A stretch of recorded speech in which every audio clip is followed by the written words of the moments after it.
पड़ेगा। इस तरह के मामलात जिनके साथ होते हैं उनको नशे का आदी बनाया जाता है, नाकारा बनाया जाता है। आज हालात ये हैं कि फैशन के नाम पर फिल्में दिखाकर, सीरियल दिखाकर, आर्ट के नाम पर, इसके नाम पे, उसके नाम पे हमारे जवानों को आज नशे का आदी बनाया जा रहा है। कल तक वो जवान जो बहुत तरक्की की उमंगे रखता था, जब 2 पैसा आ गया नशे का आदी बन गया, तो अब कर्ज में डूबा जा रहा है, सूद में डूबा जा रहा है, तरह तरह के जो है वो बोझ तले डूबा जा रहा है। मेरी कौम के जवानों, आप नशे के लिए नहीं थे, हमारे मजहब में नशे की इजाजत नहीं है। आप जानते हैं नशा क्या है? अल्लाह के रसूल सल्लल्लाहु अलैहि वसल्लम इरशाद फरमाते हैं, जो दुनिया में सिर्फ एक घूंट शराब का पिएगा और बगैर तौबा के मर गया, जब वो अपनी कब्र से कयामत के दिन उठेगा, या तो उसका चेहरा सूअर की तरह हो जाएगा या तो उसका चेहरा बंदर की तरह हो जाएगा। याद रखना, आप लोग कहते हैं, कुछ लोग कहते हैं नहीं नहीं मौलाना,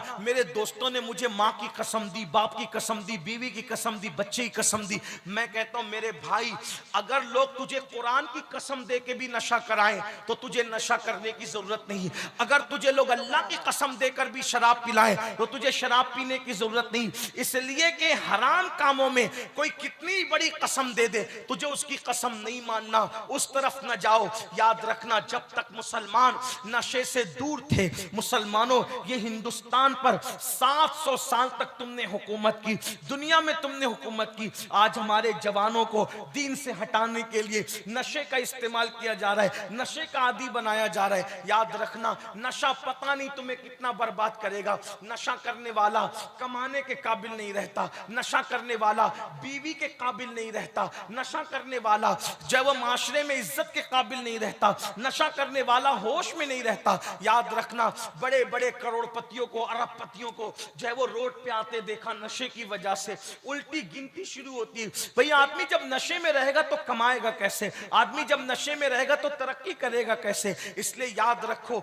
आजकल ये भी कहा जाता है नहीं मौलाना अब नशे के आदी हो गए, नशा छूटता नहीं। मैं कहता हूं झूठ है, बिल्कुल झूठ है। किसने कहा नशा नहीं छूटता? अरे नादान, जब मां का दूध छोड़ने पे छूट सकता है तो फिर कौन सी चीज है जो नहीं छूट सकती? मां की दूध से बढ़ करके लजीज ग़िज़ा कौन है? जब इतनी लजीज चीज छोड़ी जा सकती है और छूटी जा सकती है तो वो शराब के कड़वे घूंट क्यों नहीं छूट सकते? इंजेक्शन क्यों नहीं छूट सकते?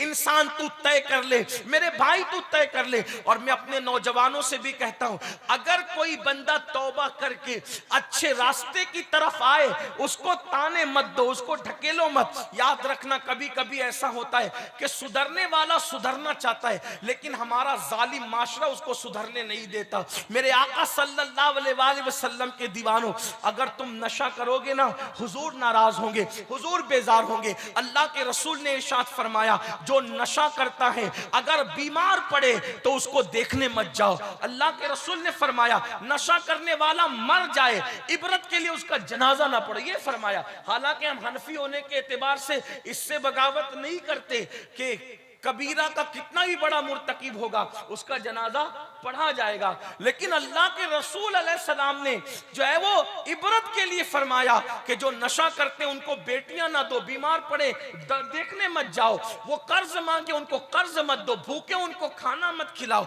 मर जाए उनके जनाजे में मत जाओ, क्योंकि ताकि लोगों को इबरत हो। मुसलमानों आज क्या हो गया है, तेजी से नशा बढ़ता जा रहा है। स्कूल पढ़ने वाले हमारे बच्चे नशे में डूब रहे, कॉलेज पढ़ने वाले बच्चे नशे में डूब रहे। नशे को क्या समझ रखा है? ये फैशन नहीं है, ये अंदर से आपको खोखला करता है, आपके फेफड़े खराब होते हैं, कैंसर का मर्ज पैदा होता है, बड़ी बड़ी बीमारियां पैदा होती है। एक बात आपको बताऊं, बहुत खास बात दिमाग में रख लो। आप बताइए, खाना कितनी अच्छी चीज है, कितनी अच्छी चीज है खाना, खाने से कितना सब कुछ होता है।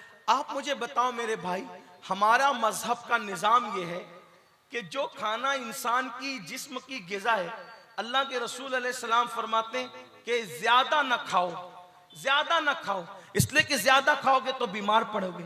और अल्लाह के रसूल सल्लल्लाहु अलैहि वसल्लम ने ज्यादा खाने वालों के लिए क्या फरमाया? आका फरमाते हैं, जिसको भूख नहीं है फिर भी वो खाता ही रहता है तो अल्लाह का अजाब उससे करीब है, अल्लाह का अजाब उसके करीब है।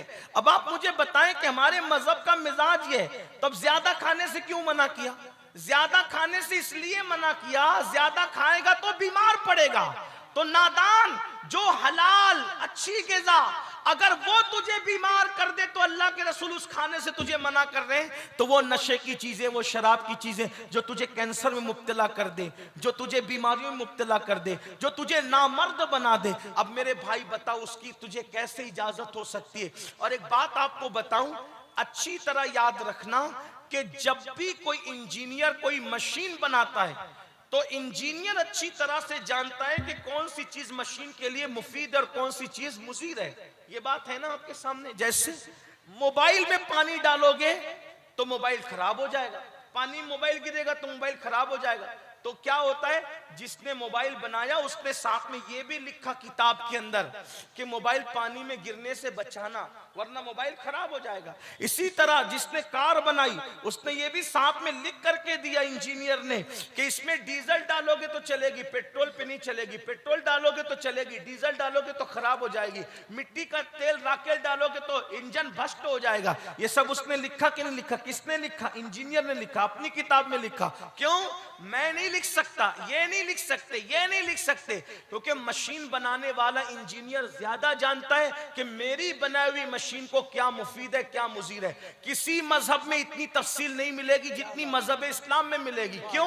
इसलिए कि जिसने इस्लाम भेजा उसी ने इंसान को बनाया, और बनाने वाला ज्यादा जानता है कि जिसको मैंने बनाया क्या मुफीद है, क्या मुजीर है। तो बनाने वाला कौन है? अल्लाह। और उसने बनाया तो फिर बनाने वाला अल्लाह इस्लाम भी बेचता है, कुरान भी बेचता है। तो जो हमारी सेहत के लिए मुफीद था वो हमारे लिए हलाल कर दिया, जो हमारे लिए मुजिर था वो हमारे लिए हराम कर दिया। अब मुझे हैरत इस बात पर है कि लोग मोबाइल को तो पानी से बचाते हैं लेकिन अपने आप को नशे से क्यों नहीं बचाते? कितने नादान हो। अरे मोबाइल पानी में जाएगा तो वो मोबाइल खराब हो जाएगा, और तुम नशा करोगे तो तुम्हारे जिस्म की मशीन खराब हो जाएगी, जल्दी मरोगे, जल्दी बीमार पड़ोगे, तबाह हो जाओगे, बर्बाद हो जाओगे। इसलिए तौबा करो। ये शराब, ये नशे की चीजें तुम्हें बीमार करती है, तबाही के दाने। अरे कम से कम अपना नहीं सोचते, अपने बच्चों का तो सोचो कि तुम्हारे बच्चे जब स्कूल जाते हैं तो तुम्हारे बच्चों को चिढ़ाया जाता है, ये शराबी का बच्चा आया, ये शराबी का, इसका बाप तो नशा करता है। जब तुम नशा करोगे तो तुम्हारे बच्चे एहसास कमतरी का शिकार होंगे, एहसास कमतरी का शिकार होंगे तुम्हारे बच्चे, वो नशा करने वाले की औलाद कहलाएंगे। फिर उसके बाद जब वो जवान होंगे तो अच्छे घराने का रिश्ता तुम्हारे बच्चों को नहीं आएगा। लोग कहेंगे इसका बाप तो शराब पीता है, इसका बाप तो नशा करता है, तो अच्छे घराने के रिश्ते नहीं आएंगे।